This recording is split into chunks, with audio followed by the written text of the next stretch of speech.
All right, Glover Quinn had Calvin Johnson on the DB Room. Go check his YouTube channel out, man. Probably one of the best Lions safeties to ever do it of all time that I could think of. But let's talk about it, man. What Calvin said, a couple things stood out. Hit that subscribe button, bell icon button, share the video. And Calvin said he never wanted to play. He never wanted to play for the Detroit Lions. He didn't want to go to the Oakland Raiders.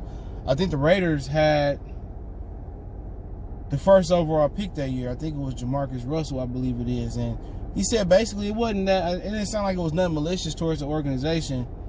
It was more he wanted to stay home. You know what I'm saying? He chose to go to Georgia Tech. At the time, I think they still was I believe they still was running like the they was still running like the motherfucking the wing T or some shit. You know what I'm saying? And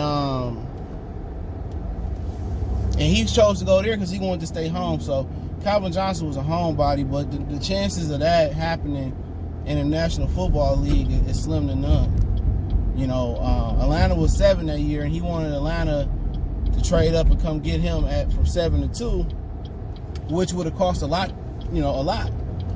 But you got to go back also. Calvin, I think he grew up with like Justin Marshall. He used him as an example. He said he wished he would have played baseball over football after the punishment that he took, playing, football. And Justin Marshall made more money than him. And to me, he was a average pitcher at best. And most black parents, let me speak on this for a minute. They want to put their kids in basketball and football, but it's a lot of athletes that would succeed in baseball and soccer and swimming and lacrosse that we just, as black people, we stuck in the mindset that it's basketball and it's football, but it's also tennis. You know what I'm saying? So you got to have your kids try out different things. I tried out a lot of different things. I mean, from football, basketball to golf. I tried soccer, but for some reason the season got canceled. T-ball, baseball, made it to the baseball championship, and I wish I would have stick to baseball. All I had to do was master the hitting thing of it, grounding and fielding and defense. I was a true fat, but for Calvin Johnson, man, it's like, I'm not mad at him, bro. Some fans get mad when guys make comments like this, and then they jump to conclusions. But his thing was he just wanted to stay at the crib. You can't be mad. I stayed down there in Atlanta for a minute, like, why wouldn't you? You get used to the weather. You get used to just being, it got a nice little vibe. And Calvin Johnson is one of those players that's mature enough to play at home. Now every player can't stay at home. You know what I'm saying? These dudes get their hand in drugs. They get their hand in women, and they get their hand in being street dudes and all that type of stuff. Like, Calvin could have handled it, but I'm not mad at him. I'm not mad at him for being mad at the organization and not, reaching out. Like, shit, they could let me kept $1 million. They let Andrew Luck keep all that money. I meant as much to the Lions as Andrew Luck meant to the Colts. Look how many jerseys Calvin has sold versus Andrew Luck. Calvin Johnson was a way more popular player than Andrew Luck. Same thing for Barry Sanders. The Lions organization just don't take care of their players. And you got fans that just ride with the lie. You know what I'm saying? They'll die with the lie when it comes to that shit, man. This organization has mistreated players. And over $1 million funky dollars, they couldn't let Calvin keep $1 million and keep him in the fold in the organization. That just let you know where they brain at. So you think an organization that took money away from Barry, that took money away from Calvin, you think they really want $1 million, bro? What's $1 million to the Fords? You think they truly are ambitious about putting a winner on the field? No, they're not. But no, I'm not offended. I think at some point, any person that lives by a professional team or grew up in a professional town, they want to play at home at some point. And we've seen it happen. Derek Coleman, Chris Webber. You know what I'm saying? A lot of dudes want to stay home and play college close by. So I don't knock him, man. Him on the Falcons would have been any different. I don't think they would have got Julio. And the Falcons just destined to lose. You know what I'm saying? That whole state of Georgia, like I said the other day, somebody was telling me that, Matthew Stafford couldn't win nothing in Georgia. I said, ain't nobody won nothing in the great state of Georgia. You talking about choke proof, man. They choke hard, 28-3. crazy, right? But people gonna have their opinions, be mad at Calvin. Oh, he should come back and forget about the $1 million. Shit. That's like you going hard to work every week and you say, well, I'm gonna go ahead and quit. Your job said we gonna keep your last check. Or your last 2 weeks check if you buy weekly. Niggas gonna be mad as hell. You know what I'm saying? And when people realize this organization, it wasn't even an organization, you just want to stay at home. But when people realize how shitty this organization is, man, hopefully Sheila turn that around and she take care of her veterans, she take care of her players, and players who want to come to Detroit, man. But the interesting thing I want to talk about is he said the toughest corner that he played against was Al Harris. Now, I used to get him and Mike McKenzie mixed up a little bit.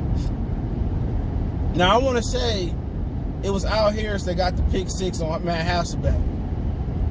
All right, I want to say it was him. When Matt Hasselbeck said in the playoffs, we want to toss, we want to receive and go win the game. And then like a few minutes later, Al Harris, I think it was Al Harris, could have been Mike McKenzie, but I think it was Al Harris that picked it it was Al Harris that picked it to the crib. That's how I always remember Al Harris. Now, it's a certain amount of respect that I have for players that play in our division. And some of y'all might not like it, and I like a lot of players that play for different teams may not like the team, but Al Harris and Charles Woodson was two that played for Green Bay. Reggie White was another one. Brett Favre was another one. Just like some of the players that they was able to get it to Green Bay. And if you can get players up to Green Bay, you definitely get players in Detroit. It's just how you treat them and what type of winning atmosphere you're trying to build. But yeah, Al Harris he said he was a physical guy, always found a way to get his hands on you, had good technique. He said he wasn't the fastest or the most elusive but he said he was tough. And he said he remembered Roy Williams his rookie year, the receiver that gave a lady an engagement ring, and she tried to run off with it, and then he ended up winning it back in court. I ain't gonna never forget that. And that's probably the greatest trade in Lions history, what we got for Roy Williams from the Cowboys. They was idiots. But he was from I think he was from Texas. He played at Texas, so Jerry Jones is infatuated with players that played in the great state of Texas and from Texas. So, he said every day he would complain about Al Harris jamming him and Al Harris holding him. And Calvin was like, was it really that bad? And he experienced himself. And he found out that Al Harris was tough to play against. You know what I'm saying? He said, I didn't get to play against him that long, but he was a really, really tough corner. And, those physical corners that know how to press and, be physical. And what these receivers got to understand today is, imagine going up against Deion Sanders and just some of, Champ Bailey before the 5-yard chuck rule, the 5-yard press rule. And, when you can, hit a defensive receiver. Playing receiver was dangerous in Jerry Rice. That's why Jerry Rice is the greatest player in as a receiver. I think he one of the greatest players with LT and Barry Sanders of all time is because, the era that he played in, the physicality was different. You know what I'm saying? They can hold you, they can bump you. At one point, way before Jerry, you could put a stick on your hands. And it's tough. So Al Harris is one of those physical corners, man. I thought another guy that he probably would say, because he's seen him a lot, was Charles Tillman. Charles Tillman and Calvin Johnson had some really, really good battles, man. They really did. Charles Tillman was a great player. He's an FBI agent now, but the way he used to make people fumble, he was another physical corner that played well, man. So Calvin had a good conversation with Glover Quinn. Check out the DB room. Good that he came in. I think they had some technical difficulties too. I don't know if he know how to edit that out, but he can edit that out in YouTube Studios and then just get straight to the point. But I'll get back to the stroke.